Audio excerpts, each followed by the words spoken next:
अस्सलाम वालेकुम। आज हम आपको नवाब शाह का और नवाब शाह के इंटीरियर का मौसम बता रहे हैं, क्योंकि सर्दी का आगाज़ हो चुका है। रात नॉर्मल हो चुकी है और तकरीबन रात में गर्मी का एहसास ख़त्म हो चुका है, और दिन में तकरीबन आप अंदाज़ा लगा सकते हैं कि 12 से 2 बजे के बीच में थोड़ी-सी हरारत होती है, लेकिन उसके बाद मौसम नॉर्मल आ रहा है, क्योंकि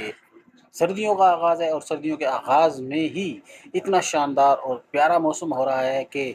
हटो बचो वाला काम है। यानी कि एक दिन तो हम जब बाहर निकले तो पता चला कि चारों तरफ धुंध का राज है और हमें कोई चीज़ दूर-दूर तक दिखाई नहीं दे रही। लेकिन जब थोड़ी देर बाद सूरज मामा ने जब अपनी आँखें दिखाईं, तो ये जो धुंध का राज था वो ख़त्म होता हुआ नज़र आया और हर चीज़ वाज़ह और शानदार हो गई। तो ओवरऑल हम कह सकते हैं कि नवाब शाह और इसके इर्द-गिर्द का मौसम बेइंतहा शानदार है, क्योंकि गर्मी जा चुकी है, सर्दी का आगाज़ है, तो बीच वाला मौसम हमेशा खुशगवार और ख़ूबसूरत नज़र आता है। आप इस मौसम को एन्जॉय कीजिए और इस मौसम से यकीनन लुत्फ़ ज़रूर उठाइएगा, क्योंकि मौसम अल्लाह ताला की देन है और इनकी कदर-ओ-कीमत हमको करनी चाहिए, और सब्र व तहम्मुल से हर मौसम हमको बर्दाश्त करना है और अल्लाह ताला का साथ में शुक्र ज़रूर अदा करते रहना है, इंशाअल्लाह।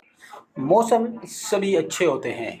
हमको मौसमों को बुरा-भला बिल्कुल भी नहीं कहना चाहिए, क्योंकि अल्लाह ताला ने हमको 4 इंतहाई खूबसूरत मौसम दिए हैं, जिनके लिए पूरी दुनिया तरसती है। वो अल्लाह ताला ने हम पर करम नवाज़ियाँ फ़रमाई हैं, तो हमको इन चारों मौसम का खुले दिल से और सब्र व तहम्मुल से बर्दाश्त भी करना है, और इन मौसमों को हमने कुछ भी नहीं कहना, क्योंकि ये अल्लाह की देन है, और जब अल्लाह देता है तो फिर झप्पड़